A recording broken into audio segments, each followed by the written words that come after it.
And joining us now on the debate, in Edmonton, Alberta, Lorne Gunter, columnist with the National Post. And here in studio, Manjula Selvaraja with the Canadian Tamil Congress, Asoka Yapa, former chair at Project Peace, and Sherry Aiken, Associate Dean in the Faculty of Law at Queen's University, Kingston. Good to have everybody around the table, and Lorne, nice to have you on the program. I think it's your first time with us, so long overdue, and it's good to have you here. Let's start by playing some tape. Lorne, you will know less about this because you're out there instead of here, but there's a guy running for mayor of Toronto right now named Rob Ford. And Mr. Ford's in first place in the polls, and some people think he's in first place in the polls because he has said things such as this. Roll tape, please. The bottom line is we can't even take care of our 2.5 million people. People are complaining. There's 60,000 people waiting to get into housing. There's congestion on our streets. It's right now, we can't even deal with the 2.5 million people in the city. I think it's more important that we take care of the people now before we start bringing in more. There's going to be a million more people, according to the official plan, which I did not support, over the next 10 years, coming into the city. We can't even deal with the 2.5 million people. So how are we going to welcome another million people in? It's going to be chaotic, and we can't even deal with the chaos that we're dealing with now. So you've opened up something here. I think we have to say enough's enough. Rob Ford suggesting that enough is enough in terms of immigration, in terms of welcoming refugees. We got to take care of what we've got here right now. Lorne, let's go to you first, and then we'll go around the table here in Toronto on this. Is he right? No, I don't think so. I mean, I think that there was an awful lot of resistance on the part of Canadians to the Tamil refugee claimants who showed up off the West Coast during the summer. But I don't think that the sentiment was, we have too many, we can't deal with this. I think Canadians are by and large very fair-minded. What most people objected to was the fact that these people were probably not legitimate refugees. Many of them are certainly not legitimate refugees. They're jumping the queue and they're coming here ahead of people who may have better claims or people who've waited several years for proper immigration status. And it's just not fair. I think that a lot of the reaction has been that the Canadians simply don't like the idea of queue jumpers. I don't think that, certainly not in the coverage that I've done, seen much of this idea that, oh, there's just too many people here already and we can't accommodate more. Okay, let's try, if we can, Manjula, to take it sort of out of the specific about this case in British Columbia and speak to the more general, which is, do we have enough immigrants or enough refugees in this country already, so much so that we have to shut the door?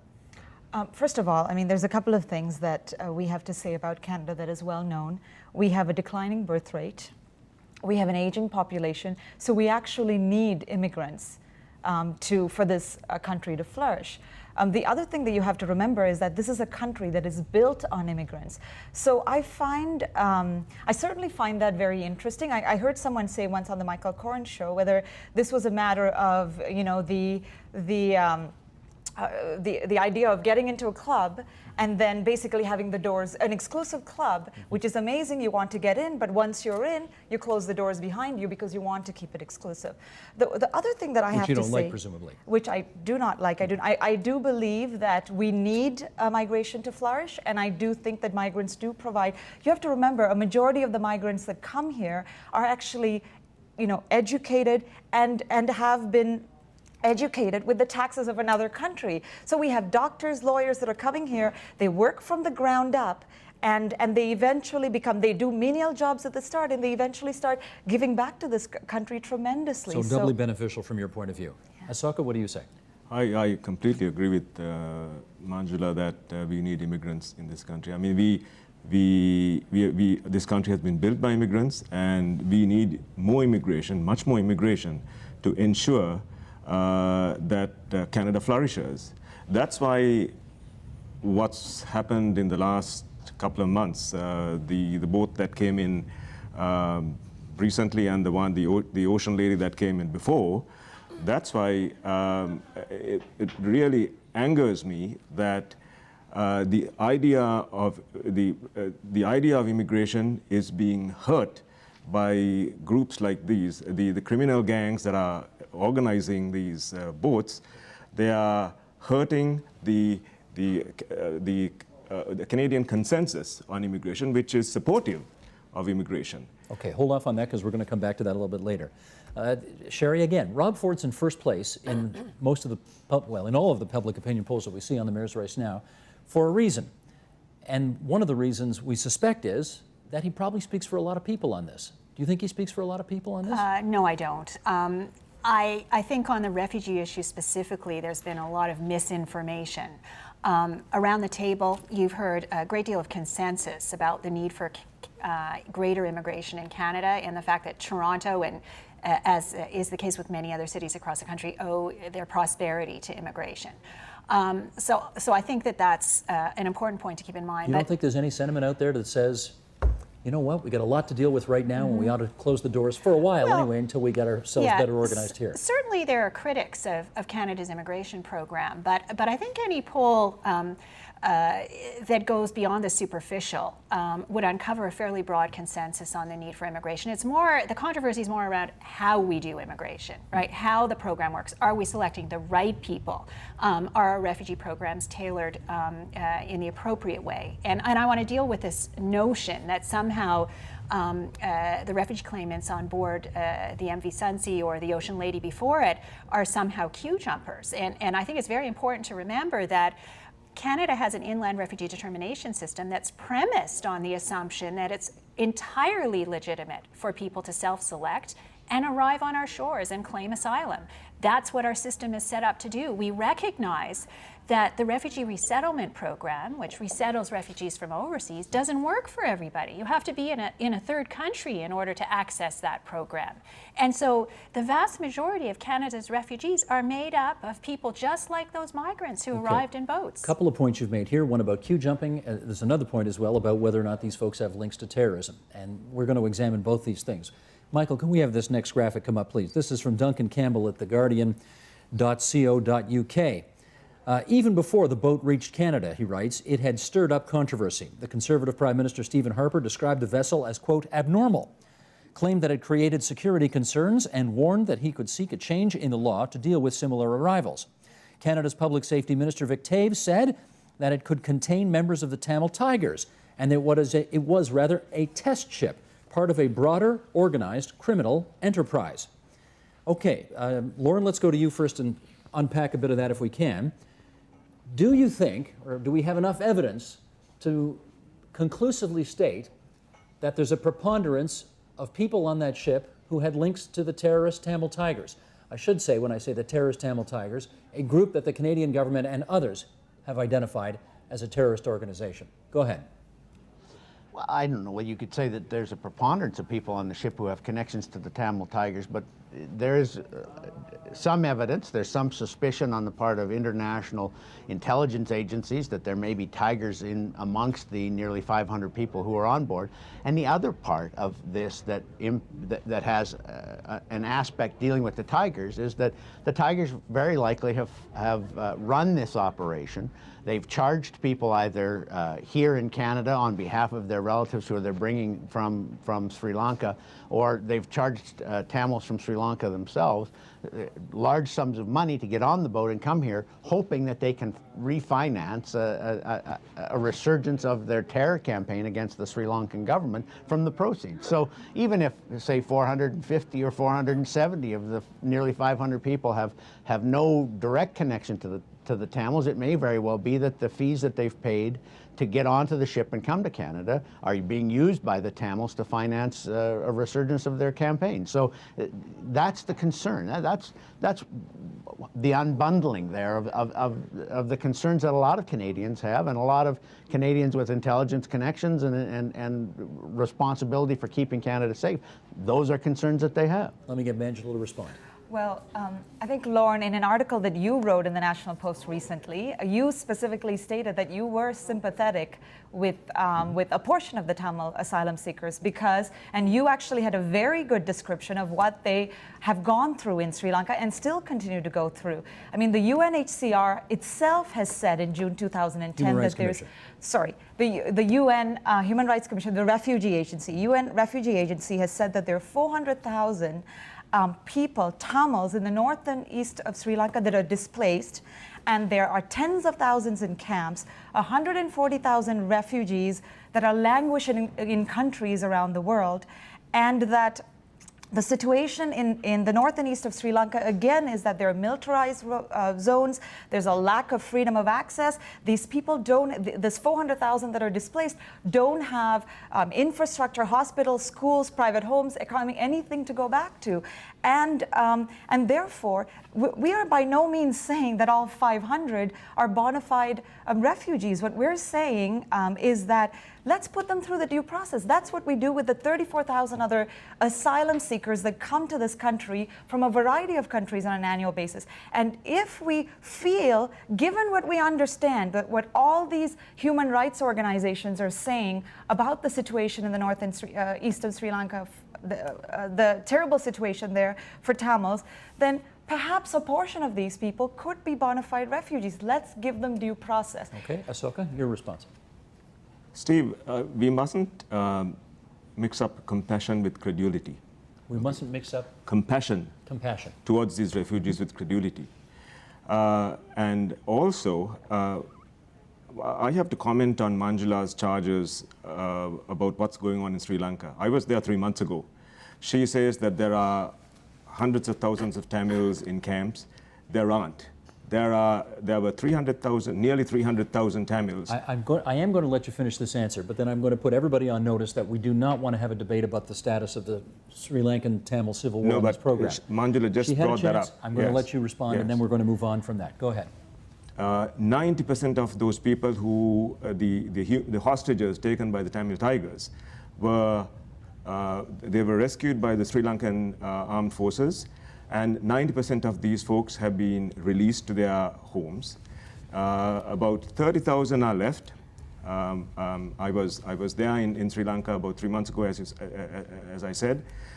These folks, they are free to go, but the folks that are left in the camps, they haven't gone back home because the infrastructure is poor. Okay. There are landmines in these areas. Can you speak to the broader point, though, that the graphic that I just read from The Guardian a few moments ago speaks to, which is there is a concern that there are some people on this boat that may be linked with the Tamil Tigers, and is that reason enough to turn them around and send them home? I would say that, Canada's laws, the charter, really constrains us just sending these people back without due process. So you agree that there should be due process? So there should be due process, but I would say that we should look at these people with open eyes, and there are 492 people who came just recently. I would say there are 492 works of fiction that these folks will come up with. If I may, Steve, I'd like to jump in here and broaden the discussion out a little bit. I think it's important for people to realize the vast majority of refugee claimants that arrive in Canada and claim asylum, successfully so, and are recognized as convention refugees and go on to settle in Canada, have come here via smugglers. The sad fact of the matter is that, particularly in the aftermath of measures adopted internationally post 9/11, the only way to get here is through the services of a smuggler. It's simply impossible for a genuine refugee to obtain visa documents to get to Canada. Because of that, people are forced to retain the services of these criminal networks. And they come with forged passports, often on planes every day at ports of entry across the country, or they come overland and arrive here. Let me just follow up on that, Sherry, because my hunch is a boat is a very, very public and very dramatic way to come. But it's no different than the people arriving otherwise. If it happens that you do the same kind of thing at an airport, there's a lot less foo-for-us. So Indeed. Is it the mode of transportation? The boat, for somehow, raises a specter in the public imagination that generates this kind of moral panic. And I would say undeservedly so. In every refugee flow, right, coming from countries with very negative human rights records like Sri Lanka, there are mixed flows, right? There's refugees who are genuine, and there may be others who are not. And so that's why we have a refugee determination system set up, to adjudicate the claims, to assess security risks, and to deal with them appropriately. And I would argue that for the most part, Canada has a good record in that regard. We do a good job of figuring out who deserves to stay. Well, there was a time, and Lauren, I'll bring you in on this, where we didn't do such a good job. 1939, and speaking about the boats, the St. Louis carrying 900 Jews fleeing Nazi Germany tried to get into this country. We turned them away. They went back to concentration camps, and I think most of them were killed. 1914, we turned away the Komagata Maru, the Japanese freighter carrying 376 passengers, most of them Sikhs. They were sent back to India, and 20 of them were apparently killed in very murky circumstances. Do we in Canada react differently when it's a boat as opposed to an airplane? Well, if the whole airplane was loaded with people who, when they got on the ground, claimed refugee status, it would tweak our interest as much as the boat does. I think it's the reason a car crash that kills 2 people doesn't make international news when an airplane that crashes and kills 327 does. It's volume. It's the immediacy of it and the large numbers involved. So I think part of that is simply, you know, as I said, it's sheer volume. You've got a case where you can look at 492 in this case claiming refugee status all at once. Even if there were 492 who claimed in a week or a month through the airports, it wouldn't register the same way because they're not coming all at once. But I think there is a different attitude in Canada than there was in 1939 and there was in earlier in the 20th century when the Sikhs and the Jews were turned away. I can't say that there isn't some sort of racial suspicion about the people who come on a boatload from a foreign country. But by and large, I think Canadians have grown. I think they've come to accept that there are people who live in nasty parts of the world who need to get here and need refuge in Canada. But they don't like the way that they force themselves on our system, that they look like they may be taking advantage of our system and our generosity. And so I think one of the things we could be doing, I mean, the government doesn't talk about this. It says it wants to get tough, it wants to send clear messages to smugglers, yet it doesn't take any concrete action on that. I think one of the things we could be doing is having emergency teams that can do forward screening of refugee applications in hotspots around the world, where we can say, you know, you look like you have a claim that through due process might have some chance of success. You look like you have a claim that has no chance of success. Okay. Well, Sherry, quick follow-up? Indeed, we do have a program that allows us to do that. It's called the Source Country Class, where we recognize that individuals with refugee claims from, unfortunately right now, a very small handful of countries can actually approach a Canadian embassy from within their own country and seek asylum and be recognized as a refugee and resettled to Canada. The problem is that that program, as I mentioned, operates in only a handful of countries: Sudan, Guatemala, a couple of other hotspots, not nearly the range of countries that really need this program. And ironically for Sri Lanka, for anyone coming from Sri Lanka, where can they go? None of the neighboring countries are signatory to the Refugee Convention, right? So they can't hope to go to India or Thailand, for example, and claim asylum there. And it's actually the less fortunate from Sri Lanka who end up on boats. Okay, let me try this, because we've had a couple of references to the business of refugees so far in the program, and I want to read this. Michael, let's bring this up if we can here. This is from the Globe and Mail from a couple of weeks ago. In an interview with the Globe and Mail, Minister of Citizenship, Immigration and Multiculturalism, Jason Kenney, said he will also ask Indian officials to consider whether they may need a bill similar to one introduced in Parliament this June, the Cracking Down on Crooked Consultants Act, which would make it a crime for a person who is not a lawyer, notary, or member of a recognized association of immigration consultants to accept a fee for providing immigration advice. Mangela, why don't we start with you? There's apparently 18,000 registered immigration agents in this country and thousands of others who just sort of freelance it. Is that a problem? I think that there's definitely, I think, problems when it comes to that, because some work that we've done as the Congress around temporary workers, just getting an understanding of the situation, and we've heard from people that even there are 200,000 temporary workers that apply to Canada to come here, and that system is rife with problems, because there are people that either may be losing money here or even in these other countries in trying to come here. So I certainly think that something has to be done, but I want to add in here that we do think that even though people are using human smugglers and they may see that as the only path to get here, the thing is that these people are putting people's lives in danger. You know, if you look at this boat, there were 492 people, 40 children, there were 2 pregnant women. I mean, I can't even imagine as a mom putting my child through a 3 month journey on something like that. So I do The point think is, things must be pretty terrible in order to undergo something like and that. I do think that there has to be some kind of crackdown on human smugglers, but we have to be careful that we still need to be open about listening to the stories of asylum seekers that come here. Let me get a sook on that. Is there too much business associated with this very feeling notion of trying to be good to refugees?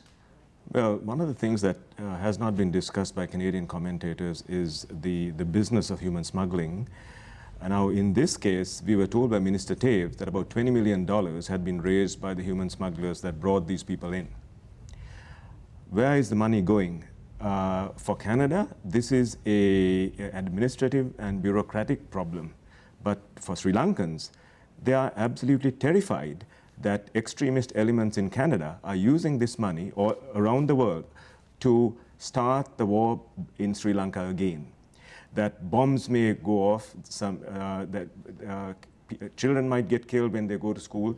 We had 27 years of this terror, and we don't want this to start again. And this is why it's important that Canada cracks down and see, and I want Canada to investigate whether the Canadian Tamil community has ties to the criminal gang. Okay, Manjula, you on that? Okay, first of all, the Tamils in Sri Lanka have been going through this for 50 years, sir, and they continue to do so.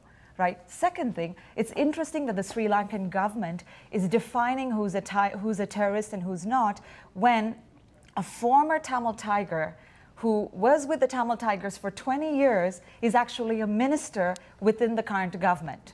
So I think, I think that I really question the credibility of the Sri Lankan government when it comes to this, because two added things I have to throw in here is that when Conservative MP Patrick Brown and Liberal MP Bob Rae tried going to see the camps in the country, they were declared security threats to Sri Lanka by the Sri Lankan government and not allowed to access the country. Okay, once again, we're going to try not to refight the civil war here. Hang on a sec, Sherry, because I want to get Lauren in on this, the business of being a refugee right here.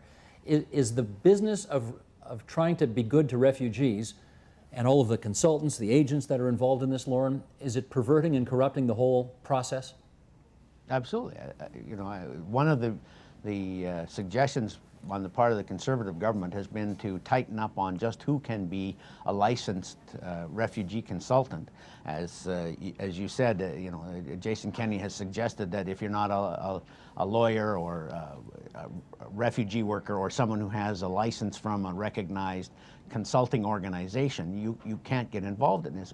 Even that group has become very, very large, and it has become a vested interest. It has a vested interest in keeping the flow going the way it is, because they've structured their business models on those plans. They survive because of the influx of refugees and immigrants that we have in Canada every year. So yeah, you have to look at that industry as well as a special interest group that has a particular agenda whenever immigration reform is brought up, and an agenda that may not be the agenda of Canadians at large. Sherry? Well, I think there's no question there's a problem with so-called crooked consultants, right? It's a problem that's been well known and documented. There are varying proposals about what to do about it, but I think it's important to remember that the real problem is overseas. And no matter what we come up with domestically, we've still got consultants operating out of shadowy offices all over the world. So should we have more of our people in countries around the world? Well, there's a limit to what Canada can do by itself, which is why if we really want to crack down on the shady consultant problem, we have to work collaboratively and on an international level. But I think that's very different than the question of refugees and the kind of help that refugees get. The fact of the matter is there aren't consultants helping refugees overseas get to Canada through smugglers. I mean, there are smugglers, right? They're not in the business of consulting. They're in effect what are in colloquial terms called travel agents. But they're essentially people who help refugees get out and get to safety. And do you think they're funneling money to terrorist organizations? Now, pardon me? Do you think they're funneling money to terrorist organizations? Well, I wanted to comment specifically on this question of the Tigers and what they're doing in the diaspora. And I speak to this as somebody who's done quite a bit of research on the diaspora in Canada and elsewhere, the Tamil diaspora. There's no evidence that Tigers are regrouping with a view to resurrecting violence in that country. There is evidence that there are fragments of the Tigers in the diaspora still in existence and organizing themselves, along with a number of other splintered groups. But there's no evidence that they're seeking to reestablish civil war in that country.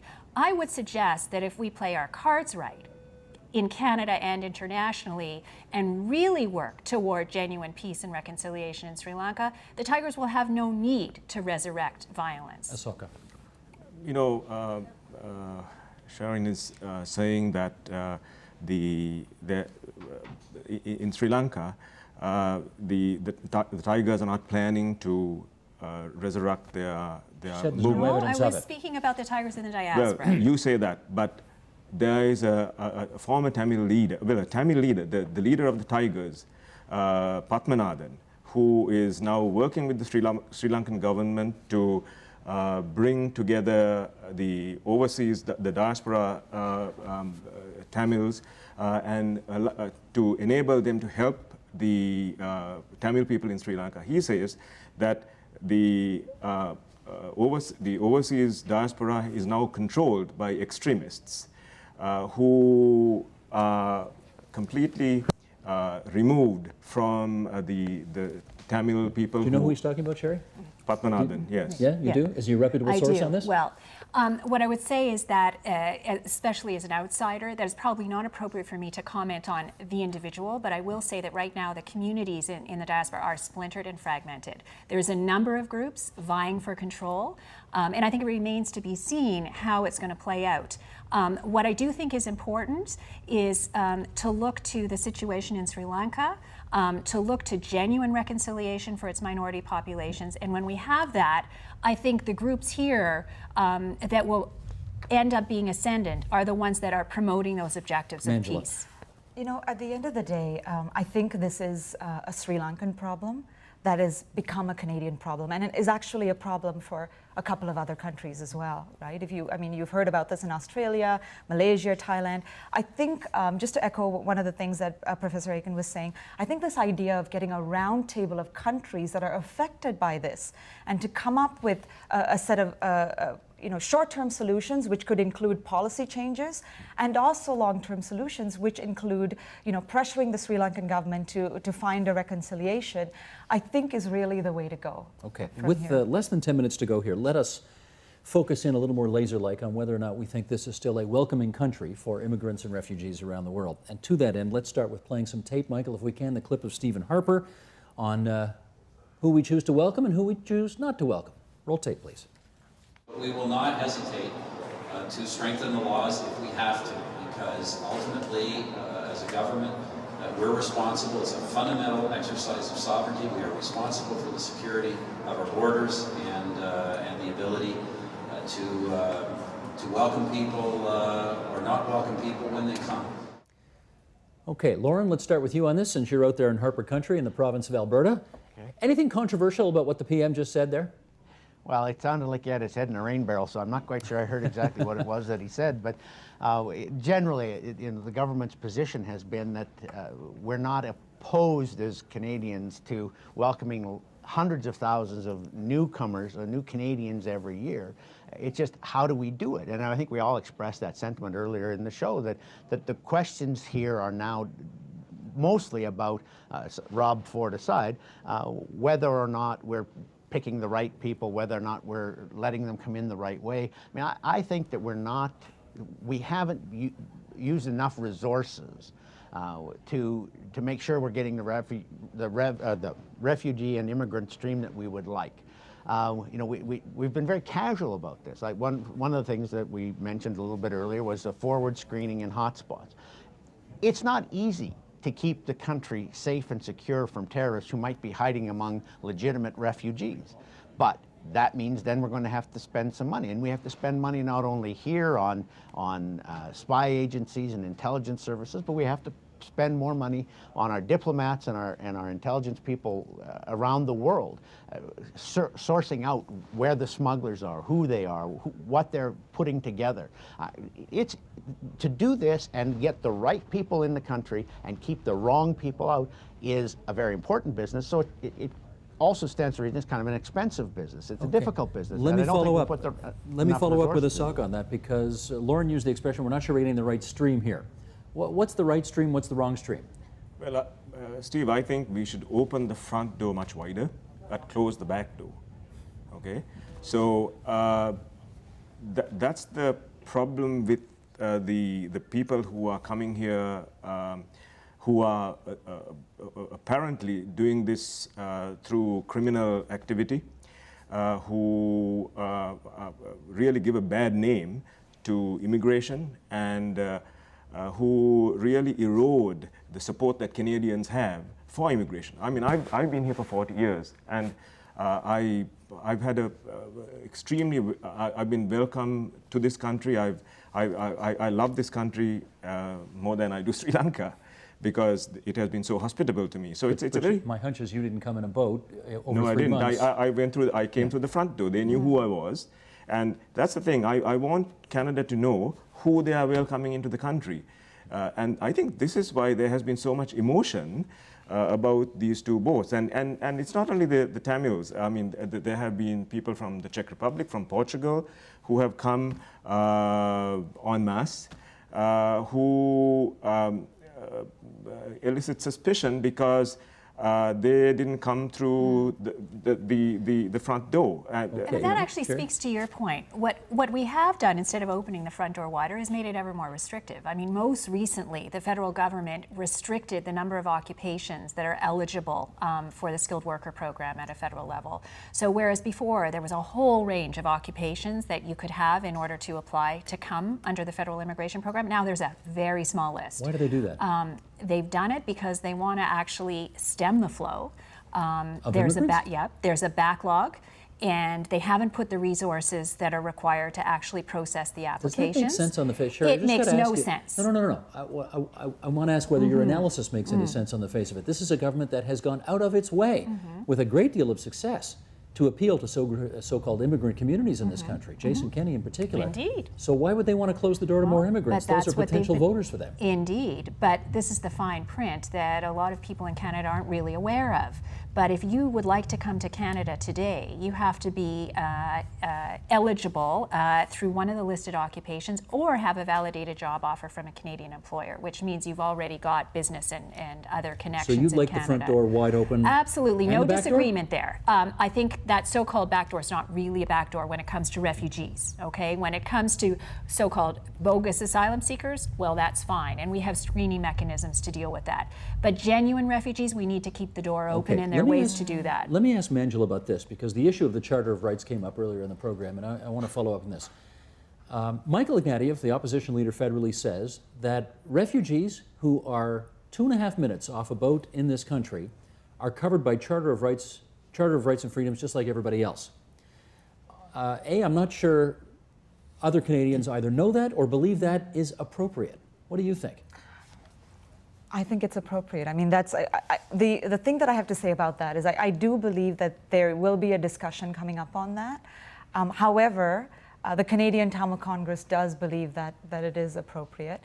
You have to remember that once these people do come in, that they are still given due process, and the UN Refugee Agency has actually commended Canada for their treatment of these refugees, given a recent Amnesty International report that 3 people that were sent back from Australia to Sri Lanka, not Tamils, actually Sinhalese, were actually tortured and jailed when they got there by the Central Investigative Department.